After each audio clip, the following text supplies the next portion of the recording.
This news is brought to you by Z-Mobile, അമ്പലം road, Cherupuzha. പൊതുവിദ്യാഭ്യാസ വകുപ്പ്, മൃഗസംരക്ഷണ വകുപ്പ്, മിഷൻ റാബീസ് എന്നിവയുടെ സംയുക്താഭിമുഖ്യത്തിൽ ചെറുപുഴ സെന്റ് മേരീസ് ഹൈസ്കൂളിൽ റാബീസ് അവയർനെസ് പരിപാടി സംഘടിപ്പിച്ചു. വിദ്യാർത്ഥികളിൽ പേവിഷബാധയെക്കുറിച്ചുള്ള അവബോധം വളർത്തുക, പ്രതിരോധ മാർഗങ്ങൾ പരിചയപ്പെടുത്തുക എന്നീ ലക്ഷ്യങ്ങളോടെയാണ് പരിപാടി നടത്തിയത്. Mission rabies education officer Biju Antony ക്ലാസിന് നേതൃത്വം നൽകി. പേവിഷബാധ മാരകമായ വൈറസ് രോഗമാണെന്നും രോഗലക്ഷണങ്ങൾ പ്രകടമാകുന്നതിന് മുൻപ് തന്നെ ചികിത്സ ഉറപ്പാക്കണമെന്നും അദ്ദേഹം ഓർമ്മിപ്പിച്ചു. നായ, പൂച്ച, കുരങ്ങ് തുടങ്ങിയ മൃഗങ്ങളുടെ കടിയേറ്റാലോ പോറലേറ്റാലോ മുറിവുടൻ തന്നെ സോപ്പും ഒഴുകുന്ന വെള്ളവും ഉപയോഗിച്ച് നന്നായി കഴുകണം. തുടർന്ന് എത്രയും വേഗം ആരോഗ്യ കേന്ദ്രത്തിലെത്തിച്ച് പ്രതിരോധ കുത്തിവയ്പ് എടുക്കണമെന്നും അദ്ദേഹം വിദ്യാർത്ഥികളോട് നിർദ്ദേശിച്ചു. വളർത്തുമൃഗങ്ങൾക്ക് കൃത്യസമയത്ത് പ്രതിരോധ കുത്തിവയ്പ് നൽകേണ്ടതിൻ്റെ ആവശ്യകതയെക്കുറിച്ചും തെരുവ് നായ്ക്കളെ പ്രകോപിപ്പിക്കാതിരിക്കാൻ ശ്രദ്ധിക്കേണ്ട കാര്യങ്ങളെക്കുറിച്ചും ക്ലാസ്സിൽ വിശദീകരിച്ചു. ബോധവൽക്കരണ ദൃശ്യാവിഷ്കാരങ്ങളും സംശയ നിവാരണവും പരിപാടിയുടെ ഭാഗമായി നടന്നു.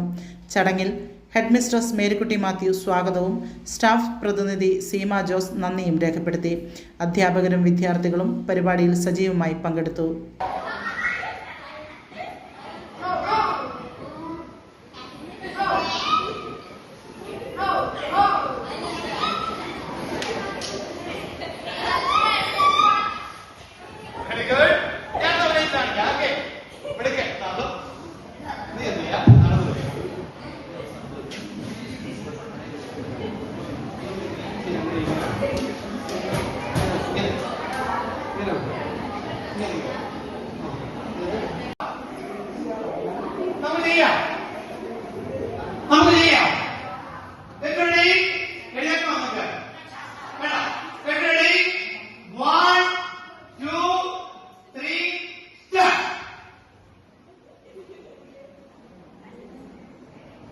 ഫോട്ടോ കിട്ടിയോ സാറേ?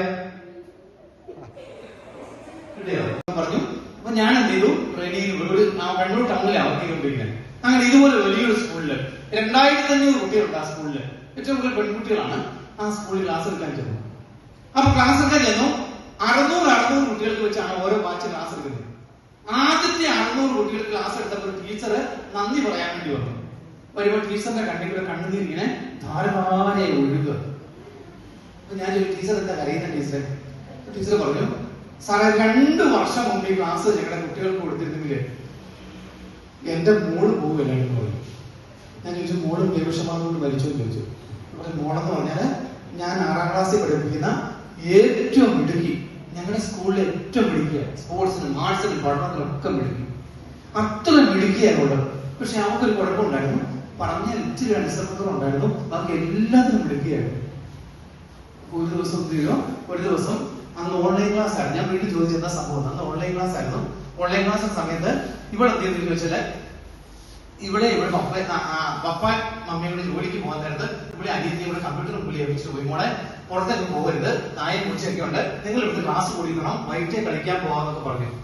ഇവിടെ എന്ത് ചെയ്യോ, മറ്റുള്ളവരെല്ലാം പോയ പപ്പയും മമ്മിയും പോയ തക്കം നോക്കി ഇവിടെ ഒറ്റ വെടിയിലായിരുന്നു. 2 പേരും കൂടി കളിക്കാൻ വേണ്ടി പോയി. പുറത്തു പോയി ഓടി ഒരു നായ വന്ന് കാലിൽ ഒന്ന് കമ്മി, കടിച്ചെന്ന് പറയാൻ പറ്റില്ല, ഒരു പല്ല് ചെറുങ്ങനെ കൊണ്ടു. ഇവിടെ എന്ത് ചെയ്തു, നമ്മൾ കുട്ടികൾ കാണിക്കുന്നവരെ അതൊന്നും മൈൻഡാക്കിയില്ല. അത് മൈൻഡാക്കാതെ എന്ത് ചെയ്തു, ഇവള് നേരെ അന്ന് കളിച്ചു, അന്ന് കിടന്നവർ 2ാം ദിവസം കളിച്ചു, അന്ന് കളഞ്ഞു പോയി. 30 ദിവസം കഴിഞ്ഞപ്പോ ഇവളെന്ത് ചെയ്യോ, ഇവിടെ അനിയത്തെ കുറിച്ച് കളിച്ചു. പേവിഷബാധയുടെ ഏറ്റവും തീക്ഷ്ണത എത്തി കഴിഞ്ഞാല് ഒരു നായ കാണിക്കുന്നവർ തന്നെ കാണിക്കും. അവളവിടെ അനിയത്തെ എന്റെ മക്കളെ ടീച്ചർ പറയാണ്, എനിക്ക് അവിടെ ആ മുഖം ക്ലാസ്സിൽ ചെന്ന അവിടെ മുഖം എനിക്ക് ക്ലാസ് എടുക്കാൻ കഴിയുന്നില്ല സമയത്ത്. നിങ്ങളുടെ അധ്യാപകരെ നിങ്ങളോട് വഴക്ക് പറയുമ്പോൾ നിങ്ങൾക്ക് ദേഷ്യം പറയാറുണ്ടോ? ഉണ്ടോ? ദേഷ്യപ്പെടണ്ട കേട്ടോ. കാരണം നിങ്ങളുടെ അച്ഛനും അമ്മയും നിങ്ങൾ ദേഷ്യപ്പെടുമ്പോഴേ നിങ്ങൾ തിരിച്ചു തന്നെ ദേഷ്യപ്പെടാറുണ്ടോ? എന്തുകൊണ്ടാണ്? നിങ്ങളെ സ്നേഹിക്കുന്നതുകൊണ്ടാണ് നിങ്ങളെ വഴക്ക് പറയുന്നത്, ഇല്ലേ? ആ ടീച്ചറിന്റെ കണ്ണുനീരിലാണ് എനിക്ക് മനസ്സിലായത്. ഞാൻ എത്രയോ വർഷം ജോലി ചെയ്ത അധ്യാപകനാണ്, എനിക്ക് ആ ബന്ധം അറിയുന്നില്ലായിരുന്നു. ആ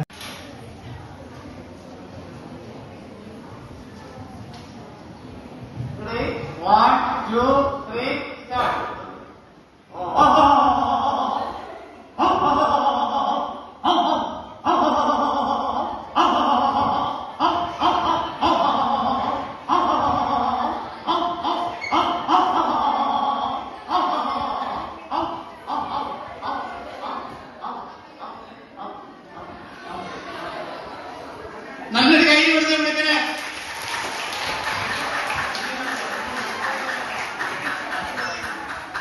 സ്റ്റേഷനിലൂടെ സാർ ക്ലാസ് എടുത്തു. ഇപ്പൊ ഞാൻ ഈ കയറിയപ്പോ നമ്മുടെ ആൻസി ടീച്ചർ ഇങ്ങനെ പറയുകയുണ്ടായി, ഒത്തിരി നന്നായിട്ട് കുറെ കാര്യങ്ങൾ മനസ്സിലായിരുന്നു.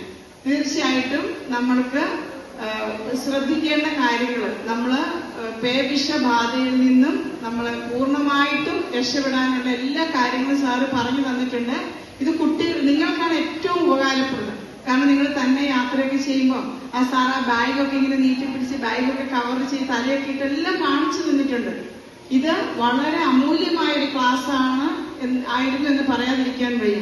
സാറ് വളരെ രസകരമായി ചെറുപുഴയുടെ ഹൃദയഭാഗത്ത് 7 വർഷങ്ങളായി പ്രവർത്തിച്ചു വരുന്ന സെഡ് മൊബൈൽ നവീകരിച്ച ഷോപ്പിന്റെ പ്രവർത്തനം ആരംഭിച്ചിരിക്കുകയാണ്. IPhone, Samsung, Redmi, Realme, OnePlus, IQ തുടങ്ങിയ ലോക പ്രശസ്ത ബ്രാൻഡുകളുടെ മൊബൈൽ ഫോണിൽ ഏറ്റവും കുറഞ്ഞ വിലയിൽ EMI സൗകര്യത്തോടുകൂടി നിങ്ങളിലേക്ക് mobile accessories, second hand phone മുതലായവ ലഭ്യമാണ്. കാലത്തിന്റെ ആധുനികതയ്ക്കൊപ്പം ചെറുപുഴയെ നയിക്കുന്ന സെഡ് മൊബൈൽ, അമ്പലം റോഡ്, ചെറുപുഴ. ഫോൺ 920 777 577.